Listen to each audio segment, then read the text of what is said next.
নাঙ্গলকোটের সাবেক MP doctor কামরুজ্জামানের দাফন সম্পন্ন। শিরোনাম শুনছিলেন, এবার বিস্তারিত। আপনারা দেখছেন এসপিটিভি, দেশ ও মানুষের কল্যাণে। কুমিল্লা নাঙ্গলকোট আসনের বিএনপি দলীয় সাবেক সংসদ সদস্য, ড্যাবের প্রতিষ্ঠাতা সভাপতি, ঢাকা মেডিকেল কলেজের মনোরোগ বিভাগের সাবেক বিভাগীয় প্রধান অধ্যাপক ডাক্তার এ.কে.এম. কামরুজ্জামানের দাফন সম্পন্ন হয়েছে। শনিবার বাদ আসর নাঙ্গলকোট আরিফুর রহমান সরকারি উচ্চ বিদ্যালয় মাঠে জানাজা শেষে তাকে খানবাড়ি জামে মসজিদ সংলগ্ন পারিবারিক কবরস্থানে দাফন করা হয়। জানাজায় বক্তব্য রাখেন জাতীয় সংসদের সাবেক হুইপ মনিরুল হক চৌধুরী, সাবেক সংসদ সদস্য আব্দুল গফুর ভূঁইয়া, সমাজসেবক ও রাজনীতিবিদ ডক্টর দেলোয়ার হোসাইন, বাংলাদেশ ইসলামী ছাত্র শিবির সাবেক কেন্দ্রীয় সভাপতি, কুমিল্লা 10 আসনের জামায়াত মনোনীত প্রার্থী মাওলানা ইয়াসিন আরাফাত, ইঞ্জিনিয়ার মাহবুবুজ্জামান, জামানস ক্লিনিক ব্যবস্থাপনা পরিচালক মোহাম্মদ বশিরুজ্জামান, এনসিপি কেন্দ্রীয় যুগ্ম সদস্য সচিব জয়নাল আবেদিন শিশির, মকরপুর ইউনিয়ন পরিষদ সাবেক চেয়ারম্যান মাঝারুল ইসলাম সুপু, নাঙ্গলকোট উপজেলা যুবদল আহ্বায়ক মনিরুল ইসলাম মনির। এ সময় উপস্থিত ছিলেন ডাক্তার এ.কে.এম. কামরুজ্জামানের সাবেক প্রেস ও রাজনৈতিক সচিব শামসুদ্দিন দিদার, কুমিল্লা দক্ষিণ জেলা বিএনপি সদস্য সচিব ভিপি আশিকুর রহমান মাহমুদ ওয়াসিম, বাংলাদেশ জামায়াতে ইসলাম নাঙ্গলকোট উপজেলা আমির মাওলানা জামাল উদ্দিন, পৌরসভা আমির হারুনুর রশিদ, পৌরসভা বিএনপি সাবেক সভাপতি আলহাজ নুরুল আমিন জসিম, নাঙ্গলকোট উপজেলা বিএনপি নবগঠিত কমিটির সাধারণ সম্পাদক কলিমুল্লাহ, নাঙ্গলকোট প্রেস ক্লাব ভারপ্রাপ্ত সভাপতি মাইনুদ্দিন দুলাল, সাধারণ সম্পাদক তাজুল ইসলাম, সাংগঠনিক সম্পাদক মিয়াজি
এবং নাঙ্গলকোটে কি করবে, কাকে কি করা যায়, কোন প্রতিষ্ঠান করা যায়, সবসময় নিয়ে ভাবতেন।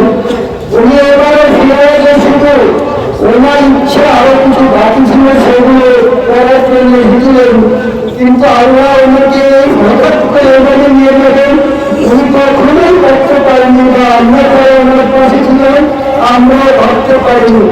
আমি ওনার মৃত্যু হওয়ার ঠিক মিলিত ওনার সাথে আমি কথা বলি, গল্প করি, এবং আমাদের বাউল সিস্টেম নিয়ে কথা বলে উনি ডিসিশন নিয়েছিলেন। কিন্তু তার কিছুক্ষণ পরে আমি নিজে আসলাম, ইন্ডিয়ারে থাকতে এসে আপনাকে মেসেজ দিলে যে উনি খুব খারাপ অবস্থা, আমার কাছে দ্রুত আমাকে খবর দিলেন, আমার এলাকায় নিয়ে আসলেন। দ্রুত গিয়ে ওনাকে দেখলাম যে উনি খুব খারাপ অবস্থায় আছেন। মনে হচ্ছে যে উনি হয়তো আমাদের এখানে থাকবেন। আমি দ্রুত গাড়ি হাসপাতাল নিয়ে গেছি। আমার হাসপাতাল নিতে মাত্র 2 মিনিট লেগেছে, আপনার 14 মিনিট টাইম হয়। বর্ণালী থেকে স্পিডে দাঁড়িয়ে, কিন্তু আল্লাহর হুকুম আমরা ওনাকে সেখানে নিয়ম রক্ষা করতে পারি না। তাই আমি অনুরোধ করবো এই নাঙ্গলকোটবাসী এবং উপজেলাবাসী আপনাদের কাছে, যদি উনি তারপর ওনার মনের অজান্তে আপনাদের কাছে যদি কোনো ধরনের ভুল ত্রুটি আপনাদের চোখে পড়ে থাকে, ওনাকে আপনারা ক্ষমা করবেন। যে 6 জন ব্যক্তি খবর আজাদ হবে না, এর মধ্যে অন্যতম একজন হলো শুক্রবারে যিনি বিদায় নেন। আলহামদুলিল্লাহ, আমাদের ডাক্তার কামরুল হোসেন শুক্রবারে বিদায় নেওয়ার কারণে কিয়ামত পর্যন্ত ওনার খবর আজাদ হবে না। আর আখেরাতে উনি যে নাঙ্গলকোটে আলো ছাড়িয়েছেন, শিক্ষা প্রতিষ্ঠান থেকে আরম্ভ করে সমাজ সংস্কারে, শিক্ষায়, স্বাস্থ্যে নিজে অবদান রাখছে, কিয়ামত পর্যন্ত ওনার কবরে এর সব যেতে থাকবে। আমার ভাইয়ের ব্যাপারে আপনি আমার নিজ ভাই, আমি ভাইদের মধ্যে সর্বকনিষ্ঠ ইঞ্জিনিয়ার। তো ভাই যেসব কাজ করে গেছে সবাই জানেন, আমরা ওনাকে অনেক ভালো লেগেছেন, আগে দেখেছেন এবং উনি সর্বক্ষণ চেষ্টা করছেন আমার প্রধান অনুসরণ করে আপনি এলাকার উন্নয়নের জন্য কাজ করে গেছেন। ভাই প্রধান অনুসরণ করে আমার ভাই কাজ করেছেন এবং আপনি সেটা করার জন্য চেষ্টা করেছেন। যাই হোক, আমি দীর্ঘায়িত করার কথা, আমি কাজ করাকালীন যদি কোনো ব্যাপারে কারণ মানে কোনো কষ্ট দিয়ে থাকেন বা কোনো ব্যাপারে করতে থাকেন,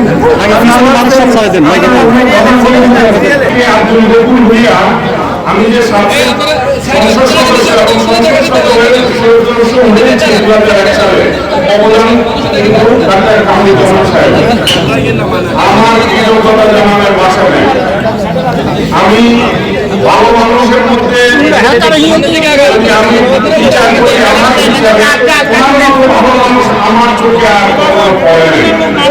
আমরা সবাই আজকে হাজির যারা হয়েছি, একটাই কথা বলবো, আল্লাহ বাংলাদেশ সর্বশ্রেষ্ঠ স্থান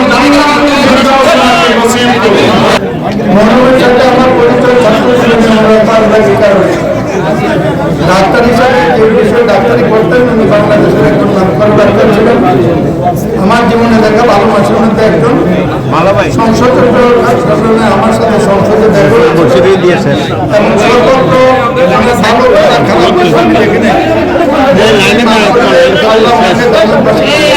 SPTV, দেশ ও মানুষের কল্যাণে।